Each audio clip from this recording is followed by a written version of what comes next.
Me croiriez-vous si je vous disais qu'un homme a tenté d'acheter un miracle avec une valise d'argent et qu'il a fini par voir son âme mise à nu par un saint? Padre Pio ne s'est pas contenté de refuser l'offre. Il a révélé un secret enfoui depuis des décennies, que même la famille du millionnaire ignorait. Ce qui s'est passé dans ce confessionnal a fait s'effondrer cet homme et l'a transformé à jamais. Le bruit perçant des hélices de l'hélicoptère déchire l'air serein de San Giovanni Rotondo, brisant la paix séculaire de ce lieu sacré. À l'horizon, le soleil commence à se coucher, colorant le ciel de teinte rouge sang, qui semble être un présage de ce qui va suivre. Vittorio Moretti ajuste sa cravate en soie italienne et serre la mallette en cuir véritable qu'il transporte. À l'intérieur se trouve une fortune en liquide, de quoi construire un hôpital entier. Mais il n'est pas là pour faire œuvre de charité. Il était là pour conclure un marché avec le ciel. Vittorio a toujours su comment fonctionnait le monde. Tout a un prix, des demeures les plus luxueuses aux consciences les plus incorruptibles. Son empire financier avait été bâti sur ce principe et jusqu'à présent, il n'avait jamais trouvé d'exception à la règle. Mais alors qu'il observait la petite église du couvent depuis le hublot de l'hélicoptère, quelque chose trembla en lui. Ce n'était pas de la peur. Les millionnaires comme lui ne connaissaient pas ce sentiment. C'était une autre sorte de malaise, comme s'il était sur le point de franchir une ligne invisible dont il ne pourrait revenir. Chers auditeurs, avant de poursuivre cette histoire extraordinaire, je vous invite à vous abonner à notre chaîne afin de ne manquer aucun des prochains témoignages impressionnants que nous aurons à partager. La vie de Vittorio a toujours été définie par des chiffres. La valeur de ses actions en bourse, le nombre d'entreprises dans son portefeuille, les zéros sur son compte en banque, des chiffres qui croissaient de manière exponentielle, alimentant son ego et son sentiment de contrôle sur le monde. Mais il y a un chiffre qu'il ne peut pas contrôler, les jours qu'il reste à vivre à sa fille Giulia. Le diagnostic est tombé comme un couperet dans le cœur de son père. Une maladie rare et incurable, disaient les médecins, avec une probabilité de survie proche de zéro. Pour la première fois depuis des décennies, Vittorio se sent complètement impuissant.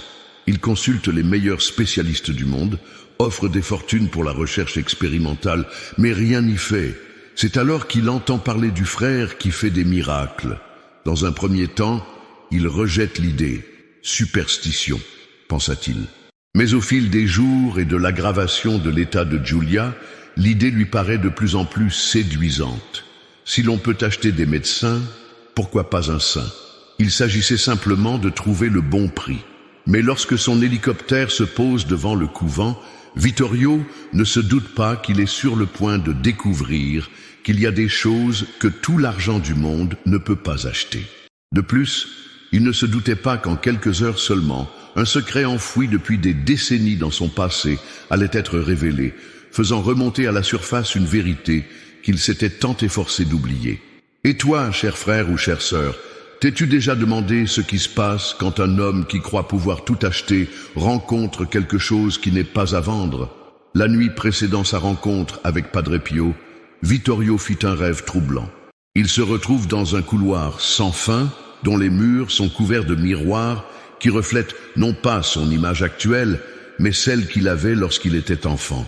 Dans chaque reflet, il se voyait à l'âge de 10 ans, portant le même pyjama bleu marine que lors de cette nuit fatidique, la nuit où Lucia a disparu. Il se réveilla trempé de sueur, le cœur battant la chamade. Cela faisait des années qu'il n'avait pas rêvé de sa sœur, des années qu'il n'avait pas laissé ses souvenirs remonter à la surface de sa conscience. Il essayait de se convaincre qu'il s'agissait simplement de l'angoisse de rencontrer le frère thaumaturge.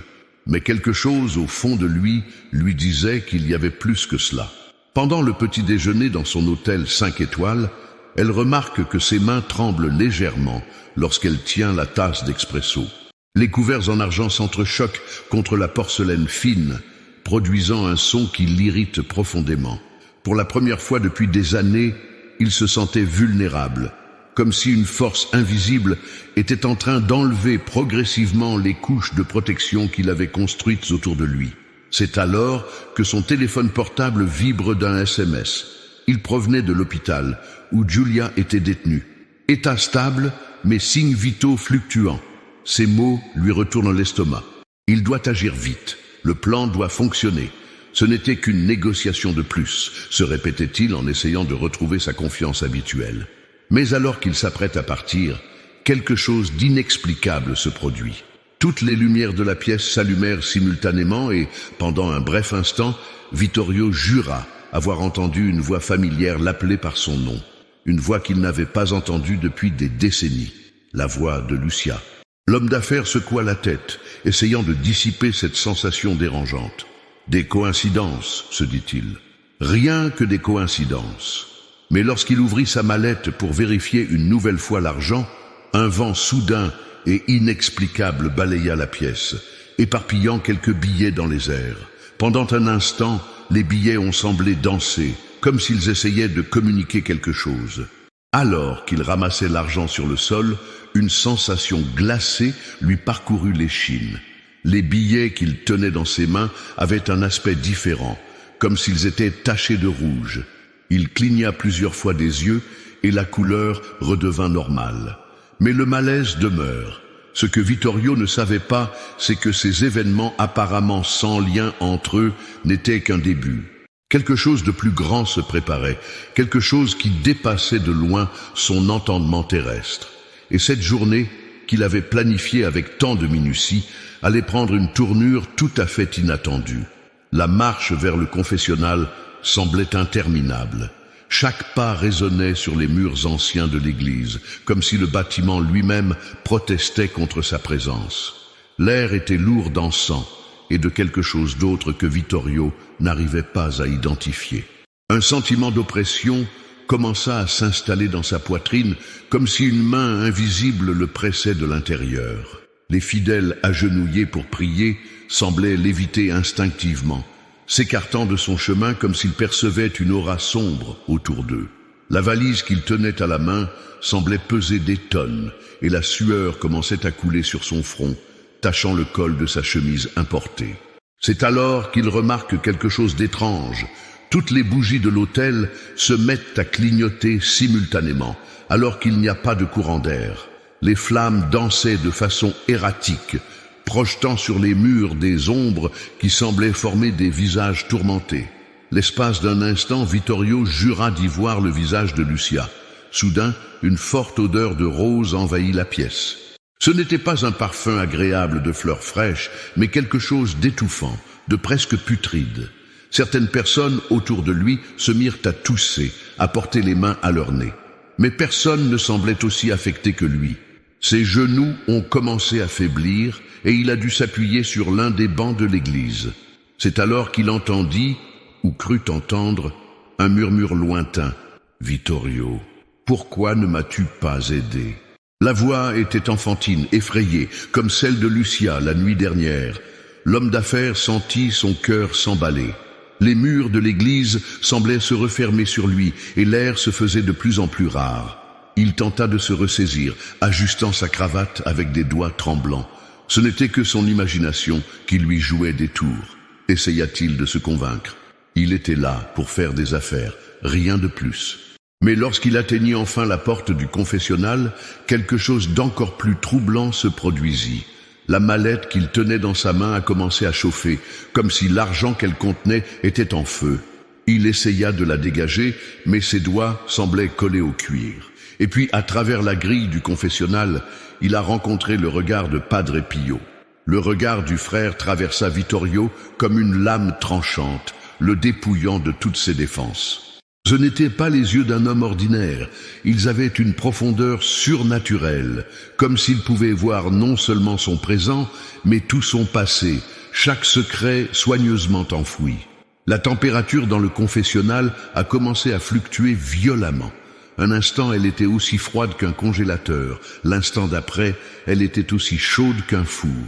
Vittorio sent des gouttes de sueur couler le long de son dos, tandis que ses mains tremblent de façon incontrôlée.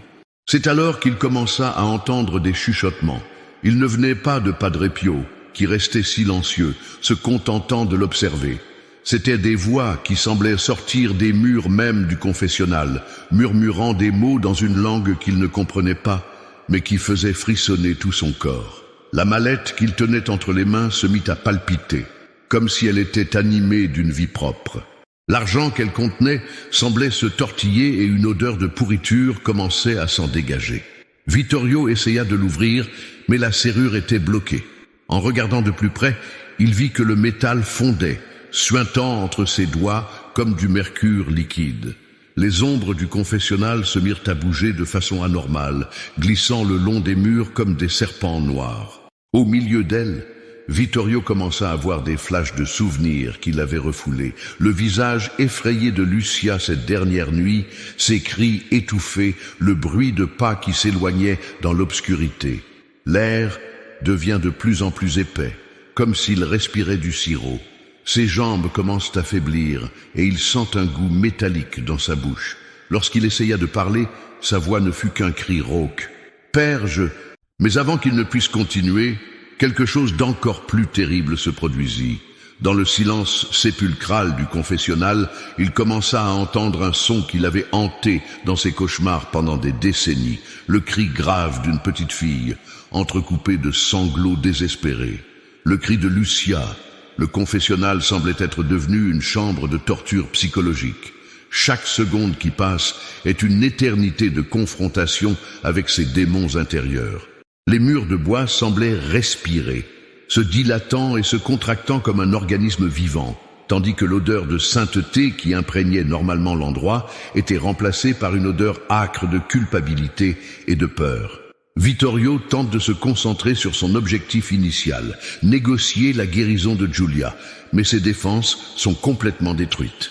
Chaque fois qu'il tente de formuler des mots, sa gorge se serre comme si des mains invisibles l'étranglaient. C'est alors qu'il commence à voir des images se former dans l'air devant lui, comme une projection surnaturelle. Il se revit enfant, jouant avec Lucia dans le jardin du manoir familial. Puis, la scène se transforma en cette nuit fatidique. Il se retrouva allongé sur son lit, écoutant les cris étouffés de sa sœur. Il savait qu'elle avait besoin d'aide, mais il était paralysé par la peur. Ou était-ce autre chose? Les visions s'intensifient. Il pouvait maintenant voir des détails que son esprit avait occultés pendant des décennies. L'ombre qui se déplace dans le couloir, le bruit des pas qui s'éloignent, le silence mortel qui s'ensuit.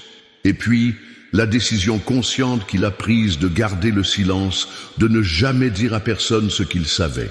L'air du confessionnal est devenu encore plus lourd, chargé d'une énergie qui lui fait dresser les cheveux sur la tête. La valise qu'il tenait entre les mains se mit à vibrer plus intensément, et lorsqu'il la regarda, il vit que les billets se transformaient en cendres, coulant entre ses doigts comme du sable noir. Padre Pio était toujours silencieux, mais son regard avait changé. Il n'était plus seulement pénétrant, il était accusateur, comme si chaque péché, chaque moment de lâcheté, chaque choix égoïste que Vittorio avait fait tout au long de sa vie était exposé et jugé. Et puis, au milieu de ce maelstrom de culpabilité et de terreur, une nouvelle sensation a commencé à se manifester. C'était comme si quelque chose émergeait des profondeurs de son âme, quelque chose qu'il avait gardé enfoui pendant si longtemps qu'il en avait presque oublié l'existence, sa conscience. L'air du confessionnal s'était transformé en une substance presque tangible, dense et suffocante. Vittorio se sentait comme immergé dans un océan de culpabilité, chaque respiration étant une lutte contre le poids de décennies de secrets. Les visions continuaient d'apparaître, de plus en plus vives et troublantes. Il pouvait désormais voir non seulement le passé, mais aussi ses conséquences. Comment chaque décision égoïste, chaque moment de lâcheté avait tissé une toile de destruction qui s'étendait bien au-delà de sa propre vie. Il voyait Giulia grandir dans un foyer sans amour véritable, avec pour seul bagage le luxe matériel. Il a vu comment son obsession du contrôle et du pouvoir a empoisonné non seulement son âme, mais aussi celle de sa fille. La maladie qui la consumait maintenant semblait n'être que la manifestation physique d'une maladie spirituelle beaucoup plus profonde. L'odeur des roses pourries revint en force, mêlée maintenant à une odeur métallique rappelant celle du sang. La valise qu'il tenait entre les mains était devenue insupportablement lourde. comme si chaque billet qui s'y trouvait portait le poids de tous ses péchés. Il se passe alors quelque chose d'encore plus extraordinaire. Les murs du confessionnal semblent disparaître et Vittorio se retrouve dans un espace infini, entouré de miroirs qui reflètent non seulement son image actuelle, mais aussi toutes les versions de lui-même au fil des ans. Dans chaque reflet, il pouvait voir le moment exact où il avait choisi la mauvaise voie, où il avait laissé l'argent et le pouvoir corrompre son âme. Alors qu'il regardait ces images, une voix enfantine résonna dans le vide. « Pourquoi es-tu devenu comme ça, mon frère ?» C'était Lucia, mais pas comme l'enfant effrayé de ses souvenirs. Sa voix était empreinte d'une profonde tristesse, comme si elle se lamentait non seulement sur son propre sort, mais aussi sur celui de son frère qui s'était égaré. Dans la faible lumière du confessionnal, Vittorio s'effondre enfin. Toutes ses défenses, construites au cours de décennies de succès commerciaux, s'effondrent comme un château de cartes. Ses mains lâchent la mallette qui tombe sur le sol en bois avec un bruit sourd. C'est à ce moment-là que Padre Pio a parlé pour la première fois. Sa voix était douce, mais empreinte d'une autorité qui fit trembler Vittorio jusqu'aux os. « Le ciel n'est pas à vendre, mon fils. Et ta Giulia, elle souffre non seulement dans son corps, mais aussi dans son âme. Une maladie qui a commencé bien avant, dans les choix de son père. » Vittorio avait l'impression que chaque mot du frère était une aiguille qui lui transperçait le cœur. Il voulait protester, expliquer qu'il était là par amour pour sa fille, qu'il ferait tout pour la sauver. Mais avant qu'il ne puisse parler, Padre Pio continua. « Lucia ». Ce nom, prononcé par les lèvres du saint, explose comme une bombe à l'intérieur de lui. Comment pouvait-il le savoir? C'était impossible. Personne d'autre que lui ne connaissait la vérité sur cette nuit-là. Sauf que, elle a crié à l'aide cette nuit-là, poursuit Padre Pio, dont les yeux brillent désormais d'une lumière surnaturelle. Personne ne l'a entendu, sauf le ciel. Et alors, comme un barrage qui se rompt, les larmes ont commencé à couler. Ce n'étaient pas des larmes de tristesse ou d'apitoiement, mais des larmes de regret profond et viscéral. Pour la première fois de sa vie, Vittorio Moretti était vraiment brisé.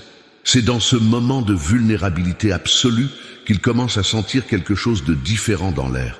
L'odeur de pourriture fut progressivement remplacée par un parfum doux et réconfortant. Les ombres qui dansaient sur les murs commencèrent à se dissiper, laissant place à une lumière faible mais chaleureuse. La transformation qui s'opérait en Vittorio était palpable. L'homme qui était entré dans le confessionnal avec une valise pleine d'argent et d'arrogance était maintenant à genoux, ses défenses complètement détruites par la miséricorde divine qui coulait à travers Padre Pio. « Dis-moi tout », lui dit le frère, dont la voix est devenue douce, comme celle d'un père aimant. « Pas pour moi, mais pour Dieu. Il est temps de libérer ton âme de ce fardeau. » C'est ainsi que, pour la première fois de sa vie, Vittorio commença à dire la vérité. Il raconte la nuit où il a entendu les cris de Lucia, comment la peur l'a paralysé, comment il a choisi de garder le silence, alors qu'il savait que quelque chose de terrible était en train de se produire. Il avoua que ce secret l'avait rongé de l'intérieur, le transformant en un homme obsédé par le contrôle et le pouvoir. Pendant qu'il parlait, quelque chose d'extraordinaire se produisait autour de lui. À chaque confession, à chaque larme versée, l'air du confessionnal devenait plus léger. C'était comme si chaque mot de repentir sincère brisait une chaîne invisible qui le liait au passé. Padre Pio écoutait en silence, mais ses yeux communiquaient une profondeur de compréhension qui dépassait l'entendement humain. De temps en temps, des larmes silencieuses coulaient sur son visage, comme s'il partageait non seulement la douleur de Vittorio, mais aussi son espoir de rédemption. C'est alors qu'une chose encore plus surprenante s'est produite. Alors que Vittorio poursuivait sa confession, une douce lumière a commencé à émaner des murs même du confessionnal. Ce n'était pas une lumière ordinaire, elle avait une qualité éthérée, comme si elle venait d'un autre plan d'existence. La lumière entourant le confessionnal se mit à pulser à un rythme qui rappelait les battements d'un cœur. Vittorio avait l'impression que chaque pulsation était synchronisée avec sa propre conscience, révélant des couches de plus en plus profondes de vérité et de repentir. Padre Pio, toujours silencieux, tendit la main à travers la grille du confessionnal. Ses paumes, marquées par les stigmates, émanaient une chaleur réconfortante qui contrastait avec le froid qui avait dominé la pièce jusqu'alors. « Votre argent ne peut acheter la grâce de Dieu, dit-il doucement. Mais votre repentir sincère peut ouvrir les portes du ciel. » C'est à ce moment-là que Vittorio a commencé à comprendre le sens de la foi. Il ne s'agissait pas d'une transaction commerciale, comme il l'avait imaginé. C'était un abandon total, une reconnaissance de sa propre insignifiance devant le divin. Au fur et à mesure que cette prise de conscience s'approfondit, il commence à sentir une présence familière dans son environnement. Elle n'était plus effrayante comme auparavant. Elle était réconfortante, aimante. C'était Lucie, mais pas comme une accusation du passé. C'était comme si elle était là pour le guider vers la lumière. « Ta sœur, dit Padre Pio, comme s'il lisait dans ses pensées, est en paix. Mais tu dois te pardonner pour qu'elle puisse vraiment se reposer, et pour que Giulia puisse être guérie. » L'évocation du nom de sa fille fait frémir Vittorio. Comment avait-il pu être aussi aveugle? Comment n'avait-il pas compris que son amertume et sa culpabilité empoisonnaient non seulement son âme, mais aussi celle de Giulia? Le processus de transformation spirituelle de Vittorio ne faisait que commencer. Padre Pio, avec sa sagesse divine, commença à le guider sur le chemin de la vraie conversion. Il ne s'agissait pas seulement de confesser ses péchés, un changement complet de cœur était nécessaire. « Votre fille a besoin d'un père, pas d'un banquier, » dit le frère, ces mots pénétrant profondément dans l'âme de Vittorio. Elle a besoin d'un amour véritable, pas d'un compte en banque bien rempli. Alors que ces mots résonnent dans le confessionnal, quelque chose d'extraordinaire commence à se produire dans la valise abandonnée sur le sol. Le cuir coûteux commence à se désagréger, laissant apparaître l'argent à l'intérieur. Mais les billets ne sont plus les mêmes.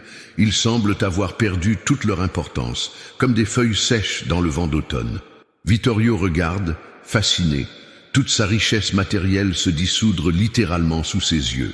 Mais au lieu de la panique qu'il aurait normalement ressentie, il éprouva un sentiment de profonde libération. C'était comme si chaque billet qui disparaissait emportait avec lui un peu du poids qu'il avait porté pendant tant d'années. Padre Pio poursuivit, « Le vrai miracle que vous recherchez n'est pas la guérison physique de Giulia, mais la guérison spirituelle de toute votre famille. Es-tu prêt pour ce voyage ?» La question était suspendue dans l'air comme une promesse et un défi. Vittorio savait que ce ne serait pas facile. Des années d'habitudes ancrées et de valeurs déformées ne disparaîtraient pas du jour au lendemain. Mais pour la première fois de sa vie, il se sentait vraiment prêt à changer. La bataille spirituelle avait atteint son paroxysme. Le confessionnal semblait s'être transformé en une arène où s'affrontaient des forces invisibles. D'un côté, tout le pouvoir et la richesse matérielle qui avaient défini la vie de Vittorio. De l'autre, la simplicité et la vérité de l'amour divin qui coulait à travers Padre Pio. Le frère, qui rayonne désormais d'une lumière presque tangible, commence à prier. Ses paroles n'étaient pas en italien ou en latin, mais dans une langue qui semblait venir directement du ciel. Chaque syllabe se répercute dans l'espace sacré, faisant vibrer les murs d'une force surnaturelle. Vittorio a l'impression que tout son corps est purifié de l'intérieur. C'était une sensation à la fois douloureuse et libératrice, comme si chaque goutte d'orgueil et d'avidité était brûlée par un feu divin. Des larmes coulèrent librement sur son visage, mais ce n'étaient plus des larmes de culpabilité, c'étaient des larmes de libération. La présence de Lucia se fait plus forte, mais elle est désormais clairement une présence de paix et de pardon. C'est comme si elle n'était pas là pour accuser, mais pour aider son frère à se transformer. L'amour qu'elle avait toujours eu pour lui, même après sa mort, trouvait enfin un moyen de l'atteindre. C'est à ce moment-là que Padre Pio a fait quelque chose d'inattendu. Il a pris un petit crucifix qu'il portait sur lui et l'a tendu de l'autre côté de la balustrade du confessionnal. « Tenez-le, dit-il, et laissez l'amour du Christ briser les dernières chaînes qui vous lient au passé. » Lorsque Vittorio a touché le crucifix, une vague d'énergie a traversé tout son corps. C'est comme si chaque cellule était réécrite. Chaque souvenir douloureux baignait dans une lumière de compréhension et de pardon. L'homme qui avait toujours cru que tout avait un prix réalisait enfin la valeur de ce qui ne s'achète pas. Padre Pio commença à parler de Giulia, mais pas de sa maladie physique. Il parlait de son âme, de la façon dont elle avait grandi en ressentant l'absence d'un véritable amour paternel, remplacé par des cadeaux coûteux et des comptes en banque généreux. Votre fille a besoin de guérir, mais elle a d'abord besoin de voir son père guéri. Les paroles du saint pénètrent de plus en plus profondément dans le cœur de Vittorio. Des images de Giulia commencèrent à surgir dans son esprit, son premier jour à l'école, quand il était trop occupé par une réunion d'affaires pour l'emmener. Son récital de piano, où il passait tout le temps au téléphone, ses yeux tristes chaque fois qu'il remplaçait sa présence par un cadeau coûteux. L'air du confessionnal est maintenant complètement transformé. L'odeur de sainteté était si forte qu'elle semblait presque tangible. La lumière émanant de Padre Pio s'était intensifiée, enveloppant tout l'espace d'une lueur dorée rappelant l'aube. La transformation finale était en train de s'opérer. Vittorio sentit toutes les couches de son ancienne personnalité se détacher comme des écailles, révélant quelque chose de nouveau, de pur. L'homme qui était entré dans le confessionnal avec une valise pleine d'argent était en train de mourir, et à sa place, quelqu'un de complètement différent était en train de naître. Padre Pio, d'une voix ferme mais douce, prononça les mots de l'absolution. Chaque mot semblait porter le poids de l'éternité. Chaque syllabe était un baume pour l'âme blessée de Vittorio. « Tes péchés sont pardonnés, dit-il, mais maintenant ton vrai voyage commence. » C'est à ce moment-là que quelque chose d'extraordinaire s'est produit. Une lumière intense, plus brillante que tout ce que Vittorio avait jamais vu, remplit le confessionnal. Au milieu de cette lumière, pendant un bref instant, il a vu Lucia, non pas comme l'enfant effrayé de ses souvenirs, mais comme un ange radieux, souriant d'amour et de pardon. La présence de sa sœur, devenue clairement un instrument de la grâce divine, apporta à Vittorio le dernier élément de guérison dont il avait besoin. Tous les souvenirs douloureux, toute la culpabilité qu'il avait portée pendant tant d'années, ont été transformés en quelque chose de nouveau, non pas oublié, mais racheté. Padre Pio fit alors une dernière révélation. « Giulia sera guérie, dit-il, non pas parce que vous avez essayé d'acheter un miracle, mais parce que vous avez finalement permis à Dieu de guérir son cœur. Sa maladie était le reflet de la maladie spirituelle de votre famille. Maintenant que le père est guéri, la fille trouvera elle aussi la guérison. » Des années ont passé depuis ce jour extraordinaire à San Giovanni Rotondo.